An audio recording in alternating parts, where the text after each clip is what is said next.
We would like to welcome you to our panel on emergency preparedness in collaboration with Gatorade and PFATs.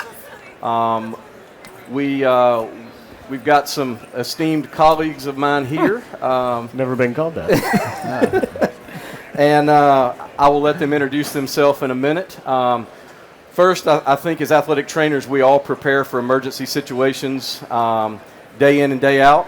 We put a lot of time and training and years in, and just for that one moment when everything goes awry.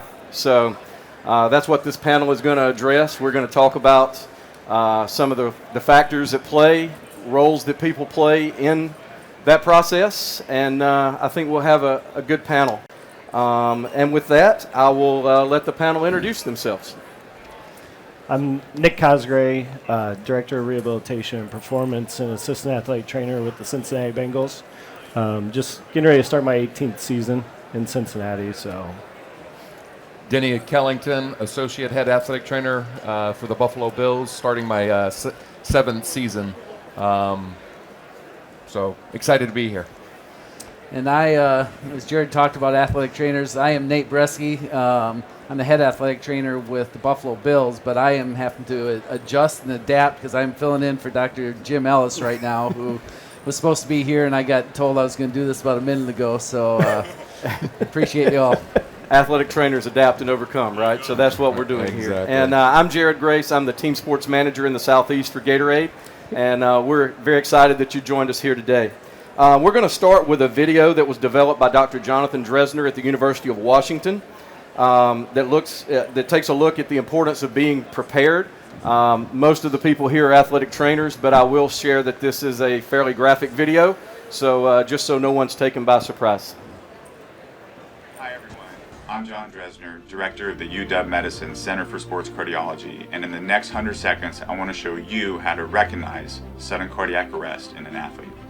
He can be seen coming out of a timeout huddle, his head dropping. He stumbles, then alarmingly, he falls face first. Here you see Keontae head drop, stumble, sudden collapse. This is what sudden cardiac arrest in an athlete looks like. And collapses, just like Hamlin did, in sports from football to lacrosse to baseball.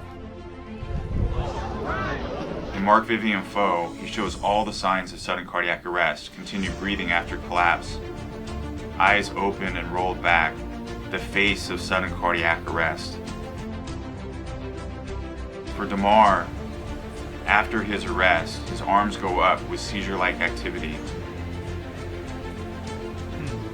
And for Christian Erickson, a sudden collapse, also unresponsive, eyes open, brief seizure activity in his leg. This is sudden cardiac arrest. We've been there, but that's not a good look at all. With Claire, a dramatic episode, collapse with seizure-like activity in the arms, an amazing emergency response. Call for help, someone go get the AED.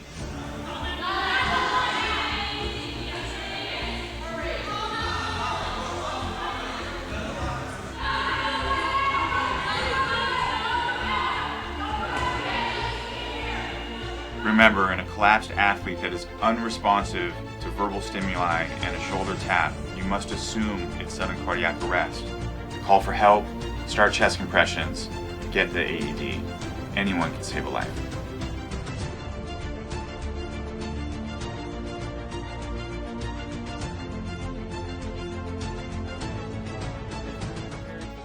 We wanted to really take a look, kind of a peek behind the curtain of what the NFL does for their emergency preparedness plan and all the training that goes in for each of the clubs in the NFL. So I'll start with this for you, Nate, if you'd just like to talk about what the NFL does for their emergency preparedness plan. So the NFL has really set up a program where we've got a 100-minute meeting that's in place now that they've worked on, as well as our 60-minute meeting. And again, it's all about preparation and about trying to get everybody on the same page and singing the same song as if something should happen, so that everybody's prepared and everybody's working together. The NFL, they've started a whole bunch of different coalitions after the incident that we had on January 2nd, and they don't take it lightly. And so I think we're just going to continue to get bigger and better and have more programs out there to help with this and to give us another platform to stand upon and get better from it. Yeah. And the NFL has also, made it mandatory, which is something that we've always done in the past, but now we're mandated to go through our emergency action plan a couple times before the season starts. So that's been another initiative that has been put out, and it's been very effective. Again, everybody goes through their plan, but now it's definitely way more structured, in my opinion, than it was when I first started in the NFL. And it's been, game-changing, in my opinion. And I would echo the same thing that Nick said. Our rehearsals are meant to put us in those situations, so when we have to react, we are prepared. And I think every athletic trainer, it doesn't matter what setting you are, preparing, practicing your emergency action plan, having the tools necessary to react when you're called upon. We all have that training, and we all can do that. And it's evident from what we did. But more importantly, athletic trainers are doing this on a daily basis throughout this country. And I think we could highlight that, especially at this national convention. We're very fortunate. We met a handful of athletic trainers for March in New York that really celebrated athletic trainers making saves. And yes, Nate and I were there. It was the platform. But young athletic trainers recently certified a year into the profession, and she's rendering care on the field. She's a Rochester native, and it was so exciting to hear what she had to say and just to highlight what we're doing here. So I think it's important that we all know athletic trainers everywhere have this preparedness. Nate talked about the NFL meeting, the 100-minute meeting. Yep. We're fortunate enough to have a copy of that, so we're going to play that. This is the same video that all the clubs watch in their preparedness in their individual team meetings that the NFL does with them. So we're going to roll that right quick, and then coming out of it, we'll have a question or two.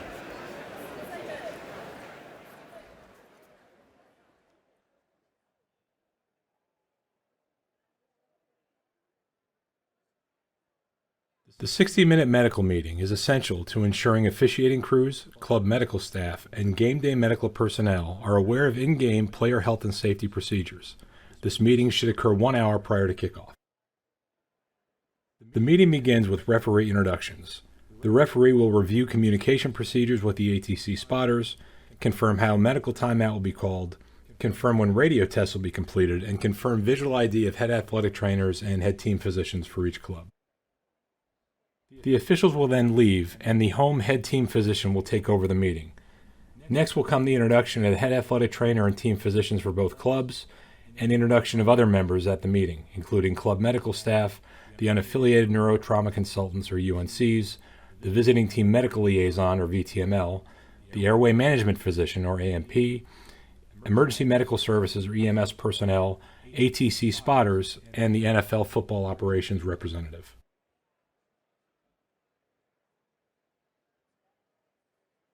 Next will be a review of logistics, including verifying where certain emergency equipment is, including the ambulance, the transport cart, spine board, defibrillator, airway management equipment, and cold tubs if applicable. They'll also review location of stadium emergency access in case of a transport scenario, as well as the location of X-ray equipment and technicians. Next will be a review of the emergency action plan, including the procedures for a field extrication, identifying the medical facilities used for trauma, neurological, and medical emergencies, procedures used for transport to a medical facility, and designation of which physician will serve as the code leader in the event of a cardiac arrest. ATC spotters should review with each club the concussion protocol and confirm who will close the loop for each club following a head or neck evaluation. ATC spotters should also use this opportunity to confirm communication preferences with the visiting club. Club medical staffs should exchange contact information either before or after the meeting, and the VTML and visiting club medical staff should discuss procedures for obtaining prescription medications. Clubs should also provide emergency medical rosters to EMS and the airway management physician. All right, I spoke out of turn. In collegiate athletics, it's the 100-minute meeting. In the NFL, it's the 60-minute meeting. If you're working an indoor sport, it's called a medical timeout. I think as we prepared for this talk, The main thing is, obviously, we know the NFL has a lot of resources that you may not have at a high school or a small college or university. But the main thing that we collaborated on was that you do have a plan and that you communicate that plan.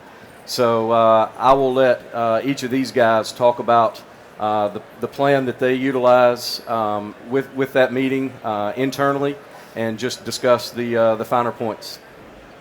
So usually earlier in the week prior to an away trip, Nate will get an email from where we're going. That email contains the emergency action plan of where we're going, and that's just built into our checks and balance, that we know where we're going and what the emergency action plan is for that venue. Once we get on site, all the athletic training rooms has the emergency action plan posted in the athletic training room.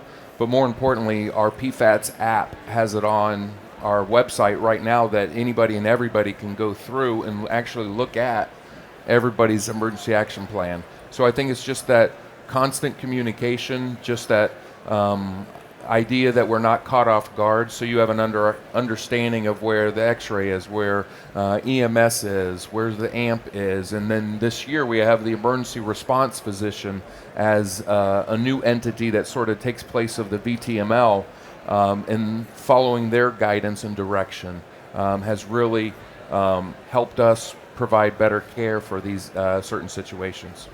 Yeah, and I think, one thing that I think would be important, and again, going back to the high school level, everybody, when I used to work at the high school, you'd walk across the field, shake hands with the athletic trainer, hey, our ambulance is over there, if you need anything, wave.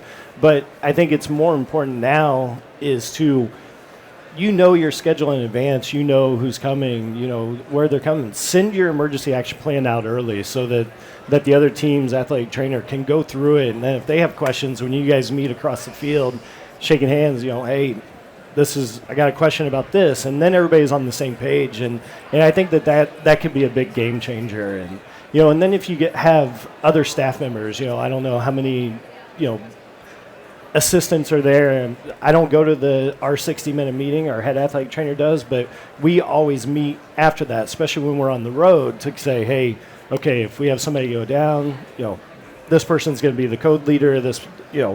We know the roles of the physicians at the other facilities. So, it doesn't take any time at all. It takes 5 minutes. We all, on our way out, after we get done taping, getting everybody prepared for the game, we all meet 5 minutes, hey, this is what's going to happen, and boom, then everybody's prepared going out.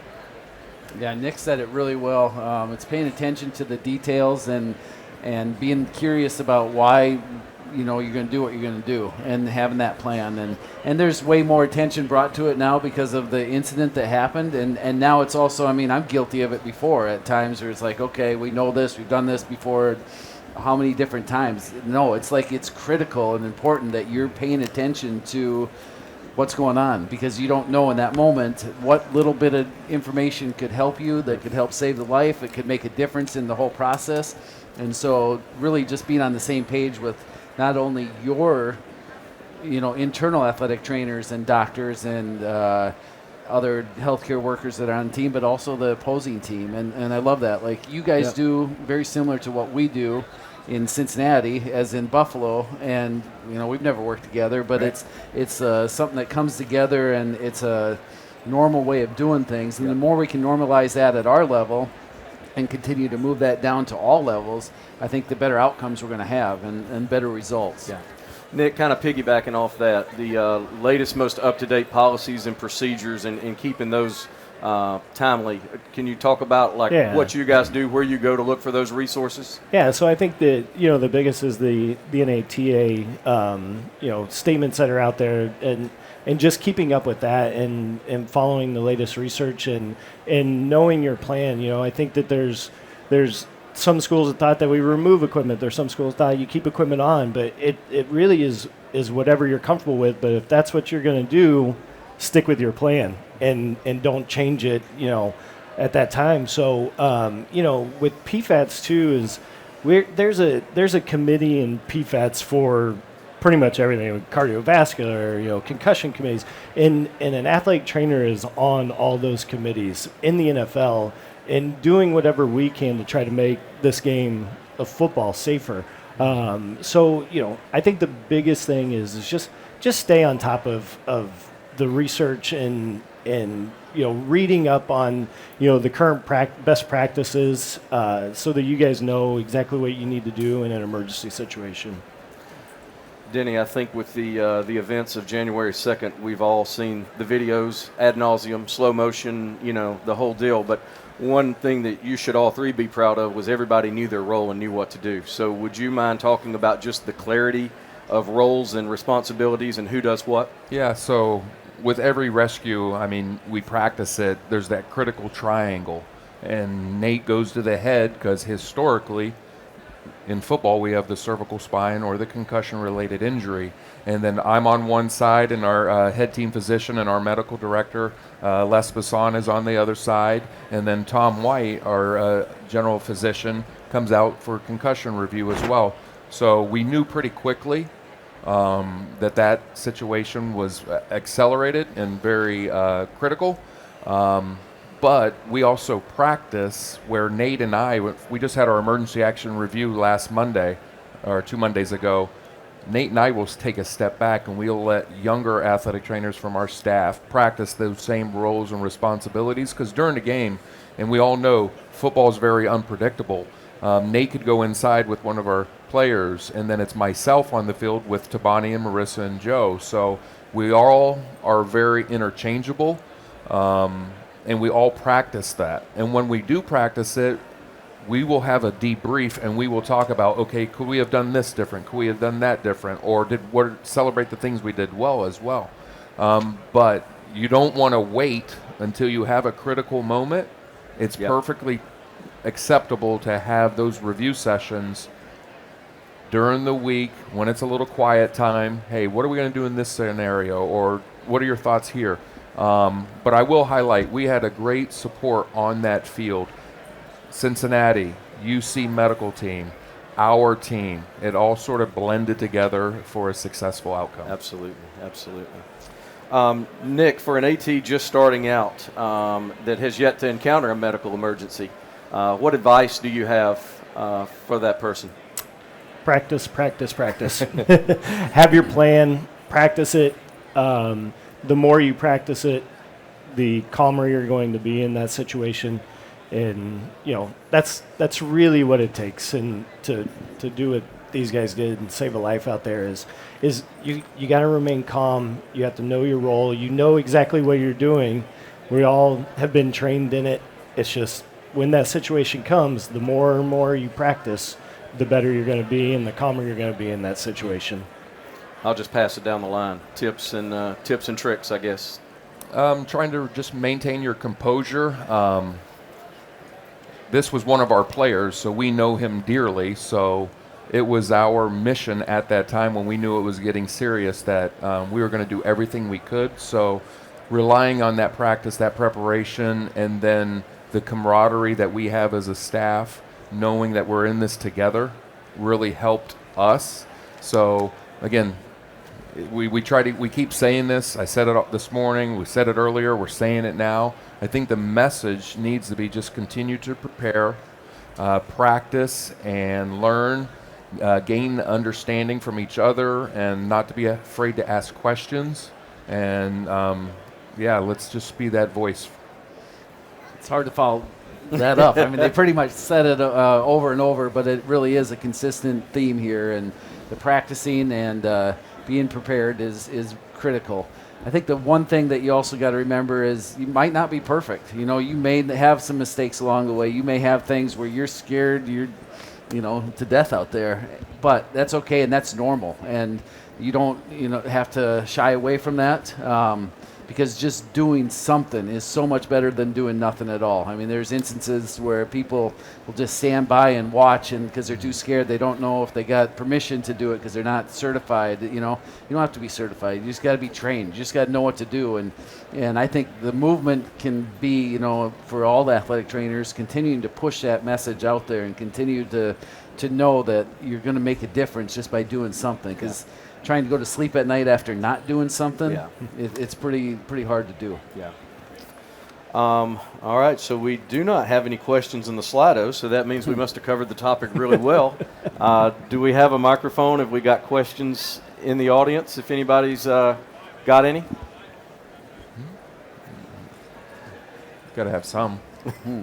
There we go. Oh. So, hi, my name's Vincy. I'm from Howard University. So we're kind of understaffed. So most of who we have are our student aides. So how would we incorporate them, being that they're not certified in our EAP preparation? Good question. I think you have to bring, so they're not certified in the EAP as far as doing what type of procedures? So most of them are CPR certified, so they can do CPR. But I'm saying when it comes down to an emergency situation, how we incorporate them in that situation. Yeah, I think, personally, you got to give them some responsibilities and find a way. Again, it's doing something is better than nothing. And if you can teach them and train them, to me, that is important. I agree. Make the student aides part of your training. When you guys go over your emergency action plan, have the students there, have them involved, because that's who you're going to rely on a game day. If there's only 2 of you out there, you're going to need more than 2 people. Cervical spine injury, it's going to take more than 2 people to log roll or 6-man, 8-man lift.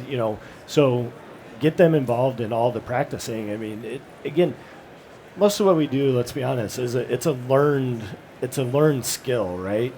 So we learn all the education from the books, everything else, but what we all do for a living, you learn by putting your hands on people and practicing. And so the more with a student, the more you can get a student involved in the planning and the practicing, I think that'll help you being in an understaffed place. So If you don't have students, recruit the coaches as well. For sure. That's the thing. I think the conversation needs, especially in high school and youth sports where there's not an athletic trainer or one athletic trainer and 500 athletes, you have to rely on your coaches to help you in these scenarios. You're not going to be able to do it by yourself. I know a lot of those successful saves were because the athletic trainer had the coaches educated in what to do, and it was a precision process with a good outcome. Yep. Yes, sir. So my name's Tyler. So many of us have spent dozens of hours, if not years, just practicing CPR. What is one of the biggest things you noticed from training versus a real-life situation as you guys were performing it? Again, my first time to do it, 27 years of practice in EAPs.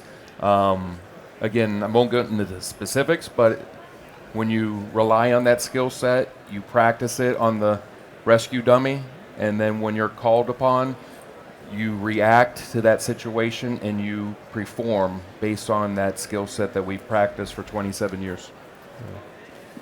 I'll go a little bit different. We were at a softball tournament for my daughter, and the classic woman eating a hot dog started choking, and I was just off to the side watching a different game, and I saw somebody over and started doing abdominal thrust. Well, I'm watching, I'm like, she's clearly not doing it correctly, so I kind of stepped in and did it. But in your head, we practice these things all the time, but I was like, oh, wait a minute, I got to squeeze a lot harder than what I'm doing because it wasn't working, and eventually we had a good outcome and things worked out. But from the standpoint of what you practice,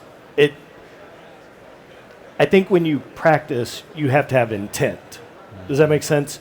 So when you practice, you have to do it as, hey, this is a real life situation. And, we know how to do CPR. We kind of go through the motions. I think when you practice it, you have to practice with intent and doing it like it's a real life situation. Yeah, well said. Yep. Hi, I'm Lisa. I work at Greenville High School out of Greenville, Texas. And my first year as a head at a rural high school faced a lot of challenges in terms of resources and kind of know-how. To say that these people were old school is intense. Probably early 2000s is where their athletic training program was when I stepped in. In terms of emergency response and practicing and getting your coaches involved, when you have a lot of coaches who have old school thinking or reluctance to kind of integrate themselves into that, how do you start the conversation with that? Any advice on that? I think you got to keep on knocking on that door, and you got to just make them listen. And it's hard, being new to some place, but you just keep giving them real world examples. And there's so many examples out there, like, hey, are you prepared for this? Is this really what you want on your hands if something should go wrong? Like, I need help, and I need other people to come along. And so I think you just got to be just resilient at just continuing to tell them, like, hey, I need your help. And I mean, most people are good people, and they're going to respond and listen.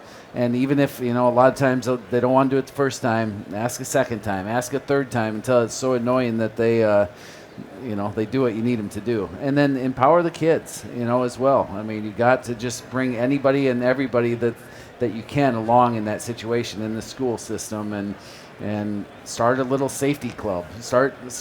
Get with parents and family members. Parents are all about that as well. So, and if that doesn't work, show them Dr. Dresner's video. Yeah.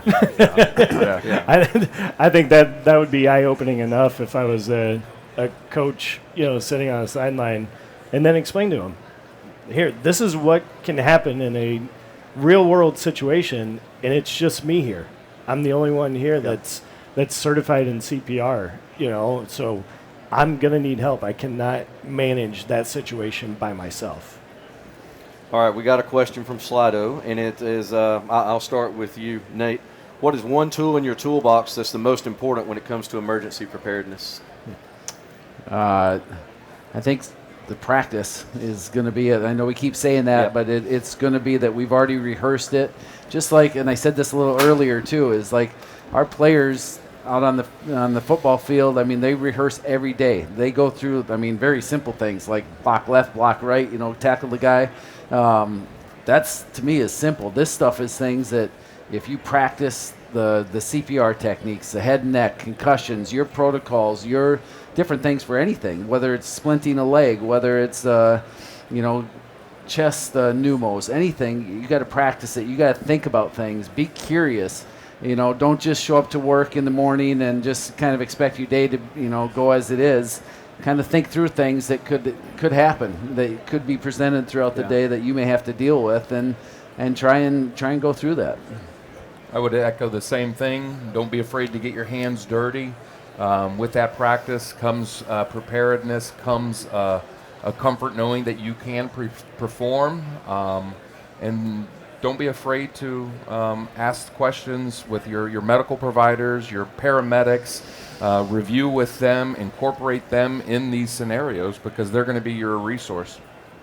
And I would say, just to add to that, there are third-party services out there that will come to your facility. I mean, there is a cost to it, obviously, but maybe you don't need to order, 20 boxes of tape this year. You can use those resources for something else, and they will come to your facility and take you through these scenarios. And I can tell you from our standpoint, that was an eye-opening situation for all of us when we had the company come in and kind of go through our action plan. Is you always feel like you have it down to a T, but then when you have somebody from outside come in and kind of pick your plan apart, you're like, ooh, yeah, we really need to kind of step back and reevaluate things. So I would recommend, if you have the resources to find a third-party provider that can come and go through your plan with you. Yeah, I agree with that. Being vulnerable to letting somebody come in and pick you apart a little bit, it's hard to listen to them, but it's super important. And again, I know the internet, and the YouTube videos, there's stuff out there. There's so many resources that are out there and programs. You just gotta go look for them a little bit and be on top of it. Well, as we close, I know none of you guys were looking for the limelight that you've received from the incidents in January, but as an athletic trainer, I want to thank you all for the awareness that you brought to our profession and the way you guys have handled it with class and dignity, and obviously you got a good outcome, so everything worked for the best. So thank you all for being here today. These guys are going to stick around for a few minutes if you've got questions. I do want to thank PFATS and our partnership with Gatorade at PFATS for allowing this collaboration to take place. Dr. Dresner for sharing his video with us from the University of Washington. The NFL for sharing their 60-minute video with us and allowing us to run that. And all of these are on the internet. You can find them at the PFATS website, the NFL website, and then Dr. Dresner's information. If you need that, obviously reach out and we can provide that for you as well. Thank you all for being here today, and enjoy the rest of your week. Thank you.